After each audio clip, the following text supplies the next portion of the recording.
नमस्कार दोस्तों, मैं दिव्यांश आप सभी का स्वागत करता हूँ आपके अपने चैनल दिव्यांश पाठशाला में। उम्मीद करता हूँ कि आप सभी लोग सकुशल होंगे। भारतीय इतिहास इंडियन हिस्ट्री के top most important 1000 previous year question series में आप सभी का विशेष स्वागत है। 1000 क्वेश्चन के यहाँ पे होंगे 3000 क्वेश्चन आपके। 1000 क्वेश्चन होंगे एनिसेंट के, 1000 क्वेश्चन होंगे मिडेवल के और 1000 क्वेश्चन होंगे मॉडर्न के। अभी हम लोग चर्चा करें मिडेवल हिस्ट्री के बारे में। मिडेवल हिस्ट्री की हम लोगों ने शुरुआत की थी गुलाम वंश से। 2 क्लासेस में हम लोग चर्चा कर चुके थे गुलाम वंश के बारे में। आज हम लोग चर्चा करेंगे खिलजी वंश के बारे में। पर आज की क्लास को स्टार्ट करने से पहले आप लोगों से 2 रिक्वेस्ट हैं। सबसे पहली तो अगर सेशन आपको पसंद आ रहा है, दोस्तों को शेयर करिए। आप अपना एक कमेंट करके बताइए और अगर आपने अभी तक चैनल सब्सक्राइब नहीं किया तो सब्सक्राइब कर लीजिए। और सेकंड रिक्वेस्ट जो आप लोगों से है वो ये है कि अगर आपको किसी भी सब्जेक्ट के नोट्स चाहिए तो ये नंबर है 9889057003। आपको करना क्या है, नोट्स लिखना है, एक स्पेस लगाना है और आपको व्हाट्सअप कर देना है। जैसे मुझे चाहिए हिस्ट्री के नोट्स, तो नोट्स का स्पेस लगाएंगे और हम यहाँ लिख देंगे हिस्ट्री और इसको हम लोग सेंड कर देंगे व्हाट्सएप के माध्यम से। नंबर रहेगा 9889057003। तो आपको उस सब्जेक्ट के नोट्स मिल जाया करेंगे। ठीक, इसलिए जरूरी है क्योंकि आप सभी के एग्जाम्स पास आने वाले हैं और अगर एग्जाम में सिलेक्शन चाहिए तो एक तो तरीका है कि आपने पूरे के पूरे सब कुछ पढ़ के रखा हो, आपने रिवीजन कर लो। तो जो क्विक रिवीजन के लिए होगा वो ये नोट्स बहुत काम देंगे। हैंड रेटेड नोट्स चाहिए या पीडीएफ नोट्स चाहिए वो आप टाइप कर सकते हैं। जैसे हिस्ट्री हो गई, पॉलिटी हो गई, इकोनॉमिक्स हो गई, पॉलिटी हो गई, इकोनॉमिक्स हो गई, इन्वायरमेंटल साइंस हो गया, या आपका कोई अदर सब्जेक्ट जैसे आपके रीजनिंग है, मैथ्स है, किसी भी नोट्स चाहिए तो आप लोग इस तरह से कर सकते हैं। तो चलिए आज की क्लास को स्टार्ट करते हैं। आज की क्लास को स्टार्ट करने से पहले पहला क्वेश्चन आता है हमारे अलाउद्दीन खिलजी का। तो पहले हम लोग थोड़ा सा समर अप करेंगे। हम लोगों ने शुरू की थी दिल्ली सल्तनत के बारे में। दिल्ली सल्तनत का पहला वंश रहता है गुलाम या मामूलक वंश। गुलाम या मामूलक वंश क्यों कहते हैं? क्योंकि ये एक गुलाम द्वारा स्थापित किया गया वंश था और प्रमुख तौर पर गुलामों द्वारा ही संचालित था। दूसरा खिलजी वंश। गुलाम वंश का एक अंतिम व्यक्ति था जिसको क्यूमर्स के नाम से जानते हैं, या ये नाबालिग व्यक्ति था जिसकी हत्या करके एक गुलाम ने इस वंश की स्थापना की, खिलजी वंश की। और खिलजी वंश का जो प्रमुख शासक रहा वो रहा अलाउद्दीन खिलजी। अलाउद्दीन खिलजी जितना पावरफुल रहा, इतना पावरफुल राजा यहाँ पे कोई और देखने को नहीं मिलता है। फिर आएगा तुगलक वंश, सैयद वंश और लोदी वंश। इसमें से गुलाम वंश के बारे में हम लोगों ने पढ़ा था जिनका प्रशासनिक काल चला था 84 साल का। गुलाम वंश या खिलजी वंश के बारे में चलेंगे तो इनका प्रशासनिक काल रहता है 30 वर्ष का। 30 वर्ष के प्रशासन काल में इनके पास एक सबसे वयोवृद्ध शासक रहता है जो सबसे ज्यादा बुढ़ा शासक है। जब कभी आप वृद्धावस्था के समीप जाते हैं तो आप देखते हैं कि आपके अंदर थोड़ा अध्यात्म के प्रति झुकाव बढ़ जाता है। तो उसी प्रकार से वो आध्यात्मिक होगा, जनता के आधार पर शासन करेगा, जनता की बहुत सुनेगा। इस तरह के कार्य उसके प्रशासनिक व्यवस्था में देखने को मिलेंगे। फिर एक ऐसा शासक आता है जो पूरी तरह कर व्यवस्था को ही चेंज कर देता है। न्याय व्यवस्था में परिवर्तन करता है, सैन्य व्यवस्था में चेंजमेंट करता है, आर्थिक व्यवस्था में चेंज करता है, कर व्यवस्था में चेंज करता है, बाजार का पूरी तरह नियंत्रण करता है। ये समझिए कि खिलजी वंश के पास एक ऐसा भी शासक आता है जो जासूसों पे जासूस लगाने का कार्य करता है। जस्ट इमेजिन इट, काफी बेहतरीन रहा। अब चलिए हम लोग चर्चा करते हैं। इसके बाद हम लोगों ने गुलाम वंश में पढ़े थे कुतुबुद्दीन ऐबक, आराम शाह, इल्तुतमिश, फिरोज शाह, रजिया सुल्तान। रजिया सुल्तान एकमात्र महिला शासिका थी। बैराम शाह, मशहूद शाह, महमूद, बलबन, कैकुबाद, क्यूमर्स। क्यूमर्स की हत्या करता है जलालुद्दीन फिरोज खिलजी। कब? 13 जून थी, 1290 की बात थी, जब 70 वर्ष की एक आयु का व्यक्ति था जिसने क्यूमर्स की हत्या कर दी कीलो खोरी के महल में। और इनके जो पिताजी थे कैकुबाद, तो कैकुबाद दो चीजों के बहुत ज्यादा धनी था और बहुत ज्यादा चाहता था, ये शराब और शबाब। बस इसको अगर ये दोनों चीजें मिल गई तो इससे सत्ता से कोई मतलब नहीं था। बलबन के बारे में चर्चा ना करना, लौह एवं रक्त की नीति, जो प्रसा का चांसलर प्रयुक्त करता था, सेम वही। या तो गर्दन दो या मेरा प्रशासनिक व्यवस्था संभालो या मेरे अंदर अंदर काम करो। इल्तुतमिश उससे महान राजा और कुतुबुद्दीन ऐबक तो था ही गुलाम, तो का गुलाम था, इसलिए गुलामों की तरह ही जीवन इसने व्यतीत किया। अब हम लोग चर्चा करते हैं इसके बाद जब अलाउद्दीन जलालुद्दीन खिलजी द्वारा शासन व्यवस्था स्थापित की जाती है तो इनका ही पुत्र था इब्राहिम शाह। बहुत कम समय के लिए आता है, केवल एक गद्दी पे बैठता है, उसके बाद अलाउद्दीन खिलजी द्वारा हत्या कर दी जाती है। अलाउद्दीन खिलजी क्या है? अलाउद्दीन खिलजी जलालुद्दीन के दामाद भी हैं और इनको ये चाचा नाम से संबोधित भी करता है। आपने एक मूवी देखी होगी जिस मूवी में, पता नहीं मुझे मूवी का नाम याद नहीं रहता है, बाकी चलिए, उस मूवी में जौहर को बहुत अच्छे से दिखाया गया था। राजा रणजीत सिंह के बारे में थी चर्चा। अगर आपको मूवी का नाम याद आ जाए तो आप लोग कमेंट कर दीजिएगा, नहीं याद आता तो कोई दिक्कत नहीं। हम लोग कहानी पढ़ेंगे इतिहास के हिसाब से, मूवी के हिसाब से नहीं, ठीक है। अलाउद्दीन खिलजी के बारे में एक कहावत है कि अलाउद्दीन खिलजी ने क्या कहा था, कटा हुआ सर लेके पूरा कड़ा मानिकपुर में ये घूमा था ताकि अपनी सत्ता स्थापित कर सके।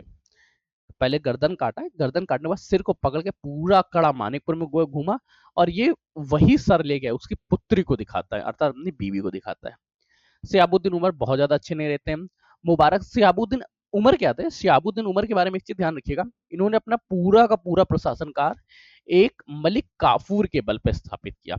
मलिक काफूर क्या है, मलिक काफूर एक 1,000 दिनार का खरीदा हुआ व्यक्ति है, अर्थात ये भी गुलाम हुआ। इसको खरीदा क्या था, 1,000 दिनार में खरीदा गया था, जो गे था, ठीक है। प्राचीन काल में गे की भी बहुत अच्छी इमेज होती थी, वर्तमान समय जैसी नहीं। मालिक काफूर के 1,000 दिनारी व्यक्ति है, और इसको खरीदा किसने था, अलाउद्दीन खिलजी ने।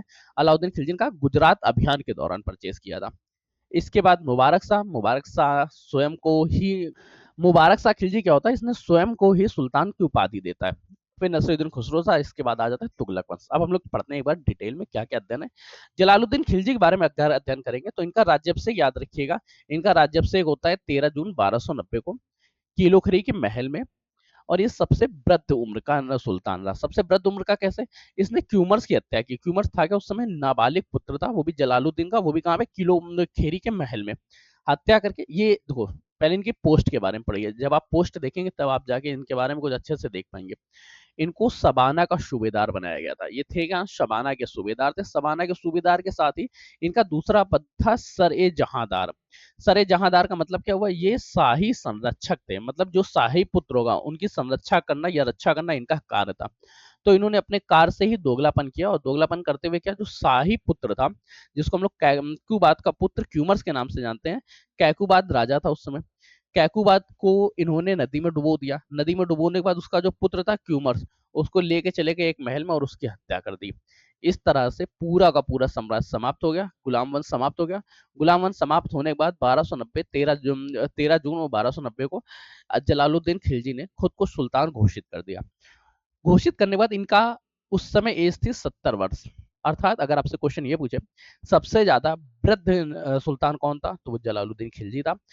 वृद्धावस्था में हम सभी लोग अध्यात्म के प्रति चले जाते हैं, तो इसी के आधार पर इसने अध्यात्म के प्रति जाते हुए जनता के आधार पर शासन किया। जनता ने जो बोला उसी आधार पर शासन किया। बहुत ज्यादा इसने रणनीति नहीं बनाई, बहुत ज्यादा लोगों से आक्रमण नहीं किए, केवल और केवल उसने जनता के आधार पर शासन किया और संधि व्यवस्था सुधारता गया। इसके काल में सबसे ज्यादा ये प्रभावित रहा था मंगोल आक्रमणों के बारे में। इसके बाद जून 1296 में इसकी मृत्यु हो जाती है। इसकी हत्या के बाद जो जलालुद्दीन खिलजी था, जलालुद्दीन खिलजी की एक विधवा थी, मलिक ए जहाज, मलिक ए जहां, मलिका ए जहां, मलिका ए जहां का एक पुत्र था, छोटा पुत्र, जिसका नाम था कद्र खां। कद्र खां का ही रूपांतरित नाम है रुकनुद्दीन इब्राहिम शाह के नाम से इसने प्रशासन व्यवस्था संभाली। परंतु ये बहुत समय तक शासन नहीं रहा। कुछ ही महीने के दौरान अलाउद्दीन खिलजी, जो कि जो जलालुद्दीन खिलजी का दामाद था, उसने अपने ससुर की हत्या की और ससुर की हत्या करके खुद को शासक घोषित कर दिया। और ये ध्यान रखिएगा, जब अलाउद्दीन खिलजी ने हत्या की थी, हत्या करने के बाद इब्राहिम शाह इतना डर गया था कि इसने अपना क्षेत्र छोड़ के भाग गया था। सोच लीजिए, इतना ज्यादा महान नेता था अलाउद्दीन खिलजी। अलाउद्दीन खिलजी के बारे में क्या है, जब अलाउद्दीन खिलजी पूरे प्रशासनिक व्यवस्था संभालता है, प्रशासनिक व्यवस्था संभालते हुए ये 20 साल तक शासन करता है। ये 20 वर्ष के दौरान केवल भागता ही रहता है, लगातार 20 वर्ष तक युद्ध लड़ा। उत्तर भारत में अलग युद्ध लड़े। उत्तर भारत के युद्ध के बारे में चर्चा करें तो गुजरात विजय करता है, रणथंबोर विजय करता है, चित्तौड़ विजय करता है, मलावा अभियान खेलता है, मारवाड़ विजय, जालौर विजय। और दक्षिण भारत के इतिहास में देवगिरी, तेलंगाना, द्वार समुद्र, चित्तौड़, मालवा या देवगिरी, ये सारे सारे युद्ध लड़ता है। इसके साथ ही ये अपने पूरी पूरी प्रशासनिक व्यवस्था को सुधारता है। इसने न्याय व्यवस्था में बहुत अच्छे से सुधार किए, सैन्य व्यवस्था को सुधारा, स्थायी सेना रखना शुरू कर दिया, आर्थिक व्यवस्था को इसने सुधारा, नए तरह के धन के, नए तरह के कॉइन्स के प्रिंट कराए, कर व्यवस्था को सुधारा, बाजार व्यवस्था को सुधारा। मतलब कुल मिला के एक स्वर्णिम काल आ चुका था इस समय का। कंप्लीट इतिहास को फिर से रीराइट कर रहा था। अब इसी के काल में एक बहुत अच्छा कवि भी होता है अमीर खुसरो के बारे में फिर देखेंगे। अब हम लोग चर्चा करते हैं आज की क्लास के बारे में। आज की क्लास को कौन कौन से इंपॉर्टेंट पॉइंट्स पढ़ते हैं, कौन कौन से। अलाउद्दीन खिलजी की विजयों को कालानुक्रम क्रम में व्यवस्थित करें, वह सही विकल्प चुने। अच्छा, कालानुक्रम का मतलब क्या हुआ, सबसे पहले कौन सा हुआ और सबसे बाद में कौन हुआ। अभी तक हम लोग कंफर्म करके आए थे जलालुद्दीन फिरोज खिलजी के बारे में, इब्राहिम शाह के बारे में पढ़ गए थे। जलालुद्दीन फिरोज खिलजी के काल में बहुत ज्यादा युद्ध नहीं हुए थे, वो केवल मंगोल आक्रमण से ग्रसित रहा और वो सबसे ज्यादा जनता के आधार पर प्रशासन व्यवस्था संभाल रहा था। सेकंड नंबर पर पढ़ा था इब्राहिम शाह के बारे में कोई डाटा याद करने लायक नहीं है, क्योंकि वो केवल और केवल एक बुजदिल नेता रहा था, बुजदिल शासक रहा था। अब हम लोग पढ़ते हैं अलाउद्दीन खिलजी। अलाउद्दीन खिलजी ने क्या किया था, जलालुद्दीन खिलजी की हत्या की थी, उसकी गर्दन काट के पूरे शहर में घूमा था, कड़ा मानिकपुर में। अब अलाउद्दीन खिलजी ने आते ही सबसे पहले गुजरात विजय की थी। गुजरात विजय से क्या किया, तो गुजरात विजय से एक 1000 दिनार का एक गुलाम खरीदता है जिसका नाम था मलिक काफूर। मलिक काफूर क्या था, ये गे था, ठीक। मलिक काफूर परचेज करता है गुजरात विजय। तो पहला ऑप्शन कहाँ का सही है, बी और सी, ए और बी में है, बाकी तो गलत हो गए। इसके बाद इसका चित्तौड़, मालवा और देवगिरी के बारे में चर्चा करें तो चित्तौड़ विजय होती है 1303 में, मालवा विजय होती है 1305 में, और देवगिरी विजय होती है 1307 1308 में। ठीक है, 1307 और 1308 में। देवगिरी विजय है क्या, अलाउद्दीन खिलजी की पहली दक्षिण विजय है, पहली दक्षिण भारत की विजय है। और इसका नेता किसने, इसका नेतृत्व किया था मलिक काफूर ने, मलिक काफूर ने इसका नेतृत्व किया था। अब तीन मतलब 4 3 2 मतलब ऑप्शन होना चाहिए 1 4 3 और 2। ऑप्शन है कहीं बी नंबर, ऑप्शन सही। अगला क्वेश्चन देखते हैं, अगला क्वेश्चन क्या कह रहा है। अगला क्वेश्चन हमसे पूछा गया है, राजवंश को अलाउद्दीन के आक्रमण के समय देवगिरी का शासक कौन था। देवगिरी के शासक यादव वंश के राजा परमार जी थे। ऑप्शन याद रखें, डाटा याद रखिएगा। और देवगिरी पे आक्रमण किसने किया था, देवगिरी पे आक्रमण अलाउद्दीन खिलजी का जो गुलाम था मलिक काफूर। मलिक काफूर के अन्य नाम याद रखिएगा, मलिक काफूर का अन्य नाम पड़ता है 1000 दिनार। 1000 दिनार क्यों, क्योंकि इसे 1000 दिनार में परचेज किया गया था। ये एक सुख के अलावा नहीं बहुत सारे सुख थे। मलिक काफूर क्या है, मलिक काफूर बहुत ज्यादा सदा हुआ नेता था, सदा हुआ शासक, सॉरी। मलिक काफूर क्या था, मलिक काफूर एक सदा हुआ सैन्य व्यवस्था में हेड था, सैन्य प्रशासन व्यवस्था संभालने वाला था। इस व्यक्ति ने पूरा का पूरा दक्षिण भारत विजय करके अलाउद्दीन खिलजी को सौंप देता है। अगला क्वेश्चन देखते हैं, अगला क्वेश्चन क्या पूछ रहा है। अगला क्वेश्चन हमसे पूछ रहा है, दिल्ली का अलाई दरवाजा किसके द्वारा बनाया गया था। दिल्ली का अलाई दरवाजा अलाउद्दीन खिलजी द्वारा बनाया गया था। अलाई दरवाजा के साथ साथ इसने सैन्य व्यवस्था में सुधार किए, सैन्य व्यवस्था के साथ न्याय व्यवस्था में इसने सुधार किए। ध्यान रखिएगा, जो अलाउद्दीन खिलजी ये पूरे का पूरा जीवन काल केवल कार्य ही करता रहा, इसके लिए ना दिन रहा ना रात रहा, हर समय सिर्फ काम करता रहा। न्याय व्यवस्था में सुधार किसने किया, सैन्य व्यवस्था में सुधार किसने किया, आर्थिक व्यवस्था में सुधार किया गया।